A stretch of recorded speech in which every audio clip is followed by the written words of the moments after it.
Ndugu zangu wapendwa, karibuni katika tafakari ya neno la Mungu leo, ikiwa ni Dominika ya 28 ya mwaka C, mwaka wa kanisa, na masomo yetu yanayotusindikiza siku ya leo. Somo la kwanza ni linatoka katika kitabu cha pili cha Wafalme sura ya 5 aya 14 mpaka aya 17, huku somo la pili ni waraka wa pili wa Mtume Paulo kwa Timotheo sura ya pili aya ya 8 mpaka aya ya 13, na somo letu la injili linatoka katika Injili ya Luka sura ya 17 aya ya 11 mpaka aya ya 19. Karibuni tuweze kutafakari pamoja masomo haya, na tukianza somo letu la kwanza ambalo kama nilivyokwisha kujulisha linatoka katika kitabu cha pili cha Wafalme sura ya 5 aya ya 14 mpaka aya ya 17. Kitabu hiki cha pili cha Wafalme kwa ujumla wake kinazungumzia anguko la dola kubwa mbili, falme kubwa mbili ambazo ni falme ya Israeli pamoja na falme ya Yuda. Mashujaa wa anguko hili ni raia wa Shamu kwa upande wa dola ya Israeli, na utekwaji wa ufalme wa Yuda kwenda Babeli chini ya mfalme Nebukadneza ndiko ambako kulitimiza anguko la falme hizi mbili. Maanguko haya yalichagizwa na ukosefu wa utii wa agano lao kwa Mwenyezi Mungu.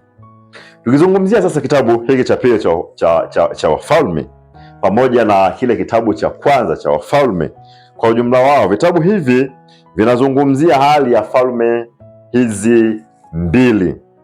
Kwanza awali, kabla ya kugawanyika kuwa falme ya kaskazini na falme ya kusini, kitabu cha kwanza cha Wafalme kinaanza kuzungumzia hali mbalimbali za wafalme toka falme hizi mbili zilivyokuwa falme moja kabla hazijatengana na kupasuka na kuunda falme mbili ambazo zilitambulika kama ufalme wa Israeli pamoja na ufalme wa Yuda. Lakini tukianza na kile kitabu cha kwanza cha Wafalme, kwa hiyo pamoja na kuja mpaka kitabu hiki cha pili cha Wafalme, kwa ujumla wake vitabu hivi vinazungumzia hali ya wafalme mbalimbali katika Uyahudi, huku kikiwahukumu wafalme wote wa Israeli kwa kufuata mifano mibaya ya mfalme wao wa kwanza Yeroboamu. Mfalme huyu alitawala kwa miaka 22 kati ya mwaka wa 922 mpaka mwaka wa 901 kabla ya Kristo. Mfalme huyu alitenda maovu mbele za Bwana, na wafalme wote wa Israeli walifuata mfano wa Yeroboamu isipokuwa mfalme Jehu pekee aliyelirudisha taifa katika agano la Mungu. Kwa upande wa ufalme wa Yuda, ni wafalme wanne pekee waliosifika kwa kulirudisha taifa katika agano la Mungu. Hivyo matokeo yake ni nini sasa? Hali hii mbaya ya wafalme hawa ambao waliziongoza falme zao kinyume na maagano waliowekewa na Mungu. Matokeo yake ni kwamba mwaka wa 722 kabla ya Kristo, ufalme wa Ashuru uliwavamia ufalme wa Israeli ambao ni ufalme wa kaskazini na kuwachukua mateka. Hivyo wakiwa utumwani walioana na kuzaliana pamoja na wenyeji wa maeneo hayo, na kwa kiasi kikubwa wakawa wamechanganya tamaduni zao pamoja na tamaduni za kipagani, kiasi cha kwamba hata ile tamaduni yao ya msingi wao kama Wayahudi sasa ilienda taratibu kupotea. Baada ya kuwa wameiteka Israeli, Waashuru walijaribu vile kuiteka na falme ya Yuda, wasiweze, kwa sababu Mungu aliwapigania kwa kujibu sala za Hezekia.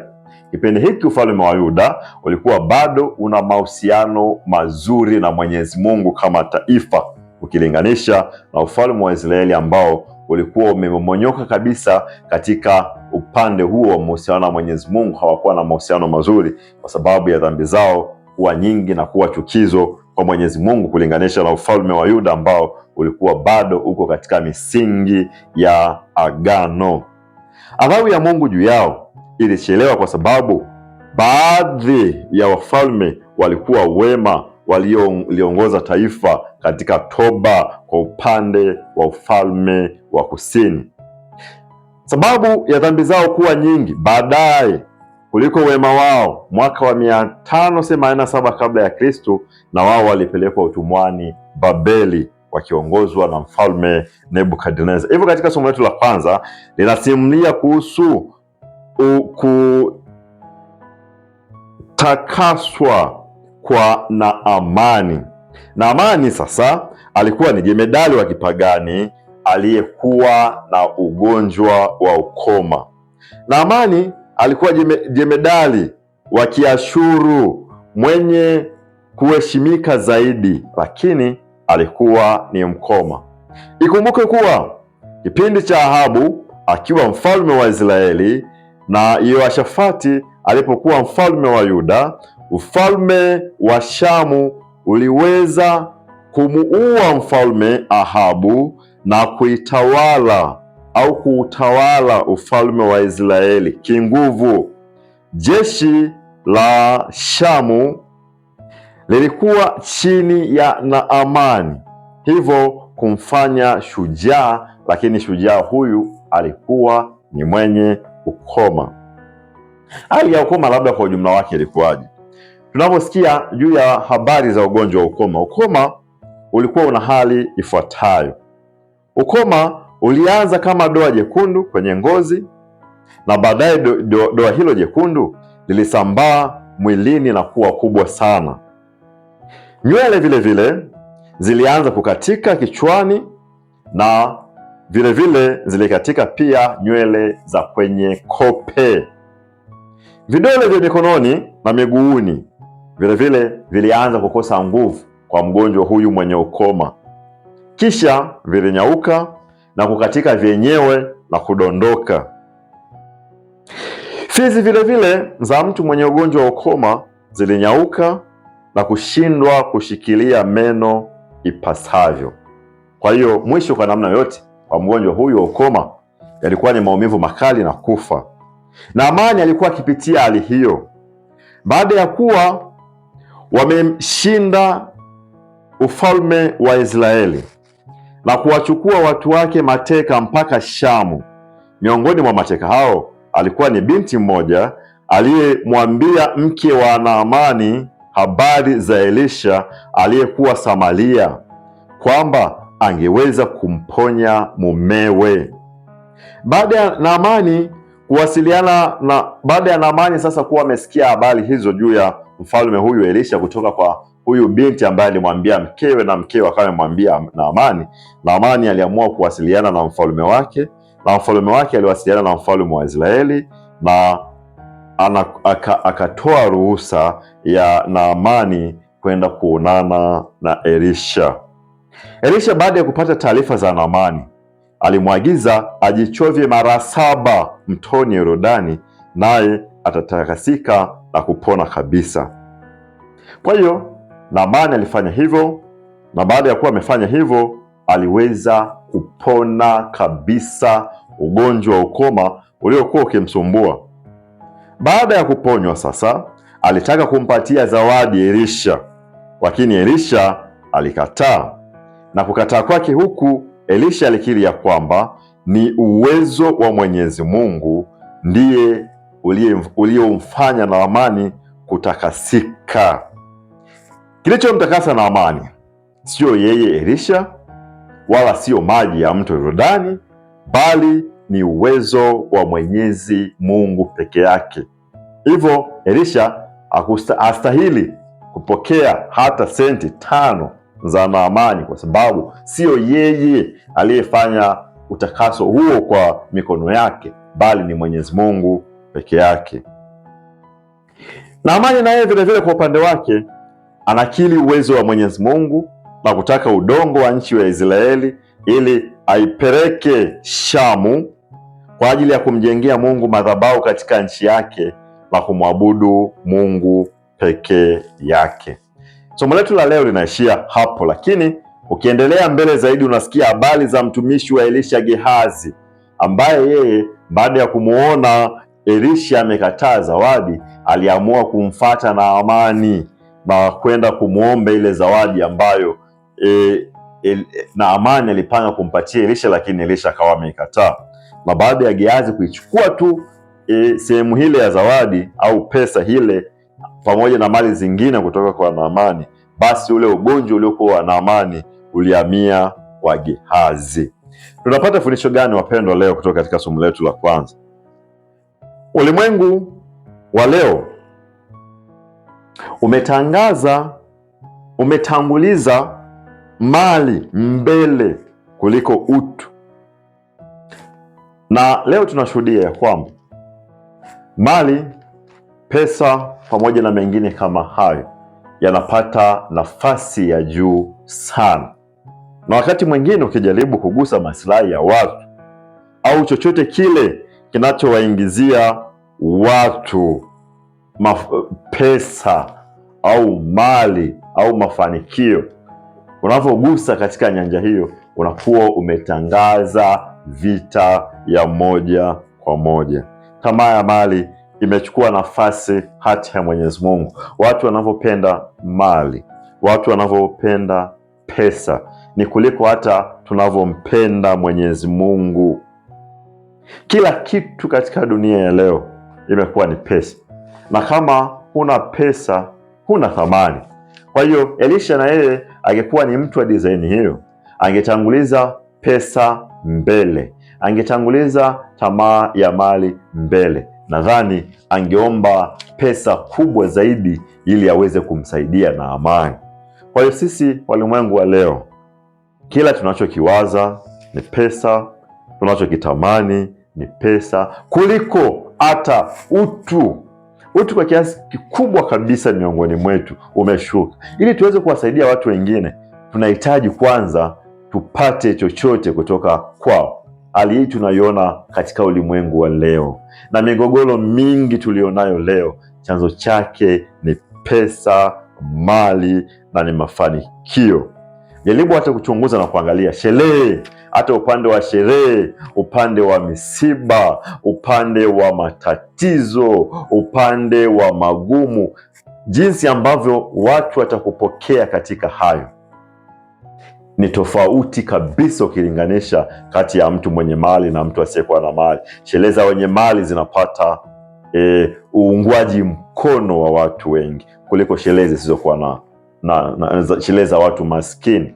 Misiba halikadhalika, misiba ya wenye mali ni misiba ambayo inahudhuriwa na watu wengi kweli kweli, na ni misiba ambayo watu wanajitolea wengi kweli kweli katika maandalizi na kila kitu, ukilinganisha na msiba wa mtu ambaye asiyekuwa na mali. Kwa hiyo katika tafsiri hiyo ni kwamba tunapaswa kwa kiasi fulani tutangulize utu mbele kuliko kuangalia maslahi yetu binafsi, kuliko kutanguliza tamaa kubwa hii ya mali.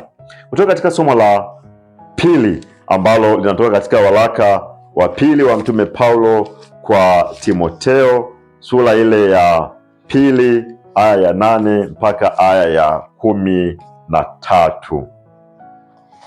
Tunafahamu ya kwamba waraka wa kwanza na waraka wa pili wa Timotheo zinajulikana kama nyaraka za kitume. Waraka huu Paulo alimwandikia Timotheo mwongofu aliyeshirikiana naye katika shughuli za kimisionari, hususani katika safari yake ya pili na ile ya tatu ya kimisionari. Timotheo alitumwa na Paulo katika shughuli mbalimbali za kimisionari. Inasadikika kwamba Paulo aliandika waraka huu kati ya mwaka 63 mpaka mwaka 65 akiwa Makedonia. Paulo alikutana na Timotheo huko Listria ambayo ni Asia ya sasa, na barua hii imeandikwa hasa kuhusu shughuli za uchungaji. Ndio maana hii pamoja, waraka huu wa kwanza na wa pili pamoja na ule waraka wa Tito zinajulikana kama nyaraka za uchungaji. Aliandika vilevile waraka huu kupinga mafundisho ya uongo. Paulo anawaonya wazee na maaskofu kuwa wafuate mafundisho ya ukweli. Inasadikika kuwa hatari iliyokuwa ikilikumba kanisa la Kolosai ingeweza vilevile kulikumba kanisa la Efeso. Hivyo Paulo anamtahadharisha Timotheo aliyekuwa mchungaji wa kanisa hilo.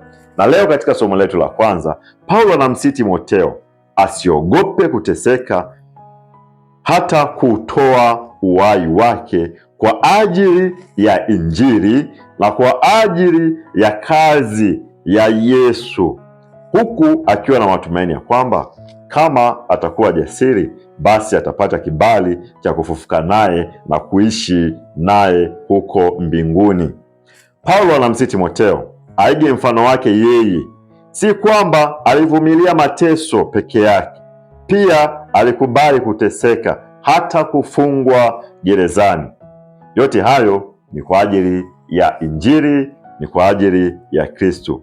Ujumbe huu na sisi utupe nguvu zaidi ya kuendelea kusonga mbele katika imani yetu, kuendelea kusonga mbele katika kumtangaza Kristo licha ya magumu mbalimbali tunayoweza kukutana nayo katika maisha yetu ya siku zote. Na katika somo la Injili siku ya leo, ambayo inatoka katika Injili ya Luka sura ya 17 aya ya 11 mpaka aya ya 19.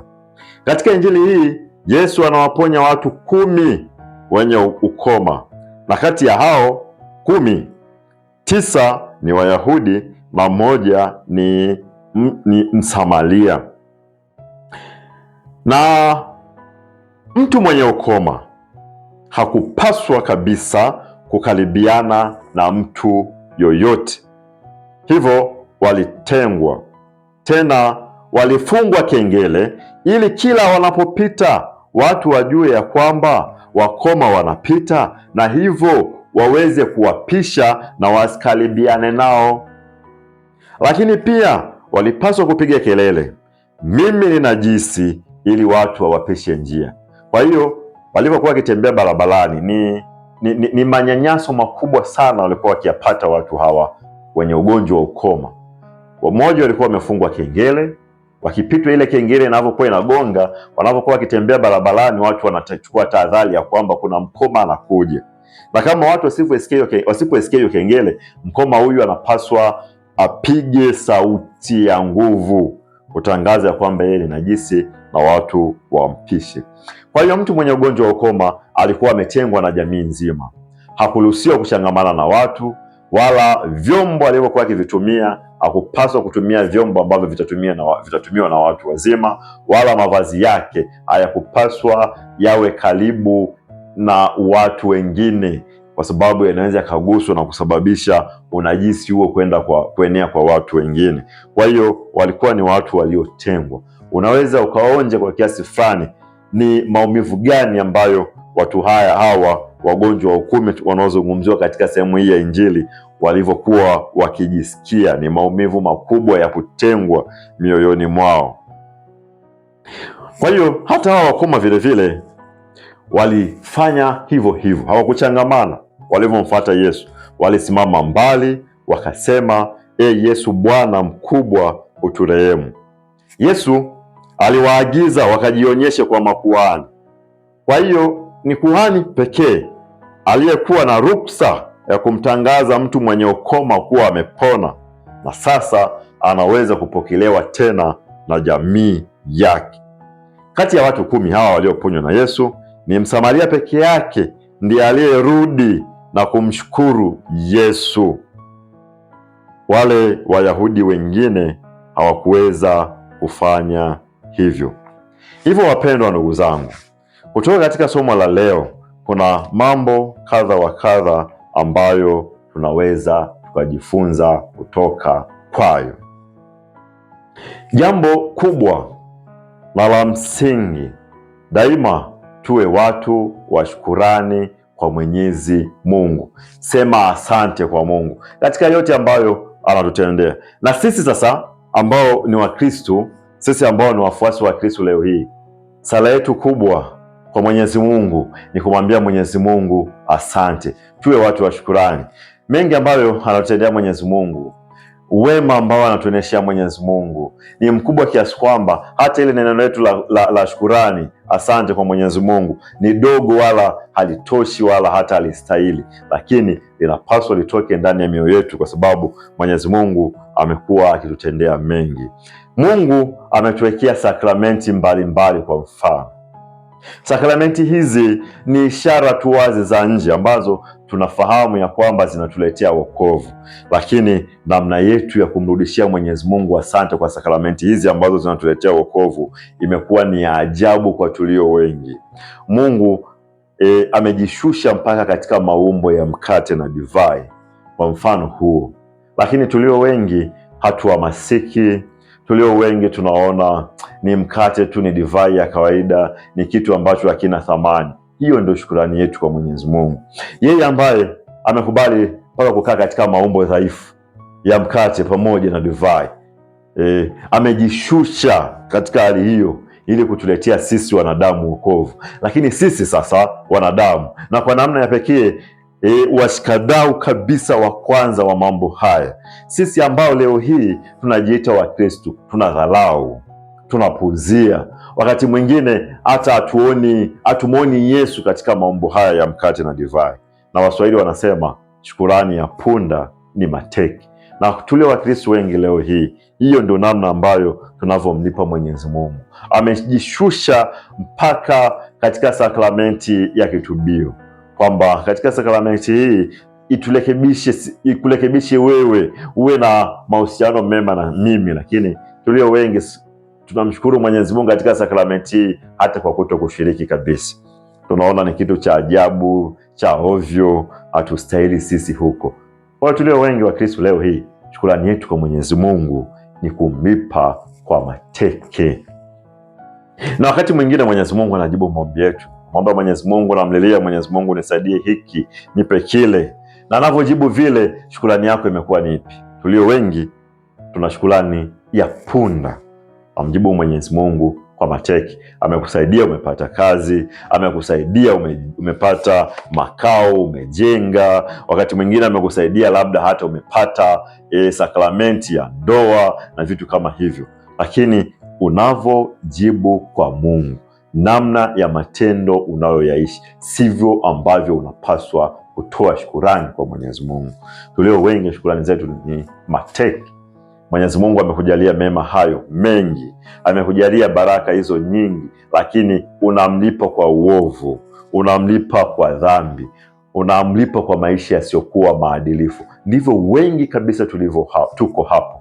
Ndio wengi kabisa. Hiyo ni shukrani yetu ambayo tunaitoa kwa Mwenyezi Mungu, kukosa uadilifu. Hivyo kabisa tunayoona, ndio hayo ambayo tunayoyashuhudia hata katika makanisani siku hizi. Mwenyezi Mungu ametujalia mengi, lakini hata kurudi kwa Mwenyezi Mungu, kusali, ule moyo wa imani, tulio wengi tunaacha. Ni namna yetu ya shukrani hiyo kwa Mwenyezi Mungu. Tunamlipa Mwenyezi Mungu shukrani yetu ya punda ambayo ni mateke. Mwenyezi Mungu anakujibu sala zako, anakusaidia katika maisha yako, anakujalia na mengine ambayo hata ukuthubutu kumuomba wala ukukumbuka kumuomba Mwenyezi Mungu. Anakupa afya njema ambayo mara nyingi hata ukumbuki.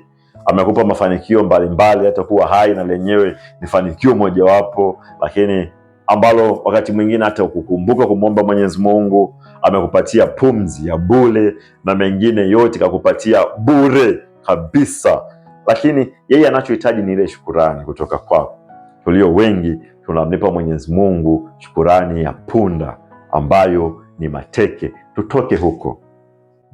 Na ukijaribu kuchunguza, hata wanaofika makanisani kusali leo, wanaosukumwa na moyo wa imani na kutambua ya kwamba wamekuja kufanya nini kanisani leo, ni idadi ndogo sana wanaosukumwa na moyo wa shukrani ya kweli. Tulio wengi tunasukumwa na shukrani ya punda ambayo ni mateke kwa Mwenyezi Mungu. Tunakwenda makanisani kwa mazoea, kwa sababu baba zetu walikwenda makanisani, babu zetu walikwenda makanisani, na sisi leo hii tunakwenda makanisani, lakini hatuelewi ni nini zaidi tumekifata huko. Ni ule moyo wa mazoea ndio ambao unatusukuma tunakwenda makanisani leo hii. Hata basi tukiwa katika makanisani kule, tulio wengi mawazo yetu hayako katika ibada. Mawazo yetu yanakuwa yametawanyika huko kanisani, lakini mawazo yako yako nyumbani, mawazo yako yako katika shughuli zako, mawazo yako yako sehemu mbalimbali. Hata ile namna ya kujikusanya na kuwa pale kanisani, hiyo ndio shukrani ambayo tunayompa Mwenyezi Mungu kwa mema ambayo anatutendea. Na kama haitoshi, wako Wakristo leo hii licha ya mema mengi ambayo Mwenyezi Mungu anawajalia, lakini shukrani zao ni hizo ambazo tunazizungumza za punda.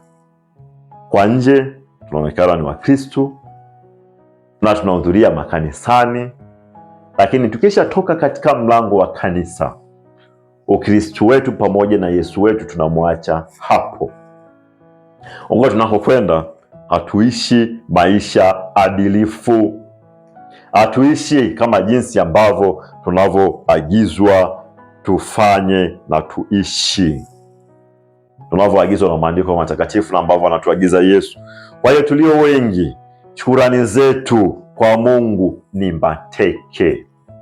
Ndio huyo ambaye neno hili unalifahamu na kanisani unahudhuria, lakini ndio mtu namba moja unayeongoza kwa dhuluma, ndio mtu namba moja unayeongoza kwa ukatili, ndio wewe huyo unayeongoza kwa kutoa mimba, ndio wewe huyo ambaye umeshasimama masakramenti, umejifungia, hauna mpango nayo na kwako unayaona ni upuuzi. Ndio wewe huyo ambaye kanisani huko kwa Mungu unamtaka, neno hili unalifahamu, Mungu amekujalia mengi, lakini shukrani yako ya kwa Mwenyezi Mungu ni kwenda kwa waganga wa jadi wa kienyeji kupiga ramli na vitu kama hivyo. Ni mambo ya kusikitisha, ni mambo ya kushangaza, hayafai na wala sio ya kuiga. Jambo la msingi, tuwe watu wa shukrani kwa Mungu, na shukrani yetu ambayo tunaweza tukampa Mungu ni ile inayotoka moyoni ya maisha adilifu na ya kumpendeza Mwenyezi Mungu. Katika tafakari ya leo ulikuwa na mimi Padre Kefa wa Jimbo Katoliki la Geita. Awabariki na kuwalinda Mungu Mwenyezi, Baba na Mwana na Roho Mtakatifu. Muwe na Dominika njema.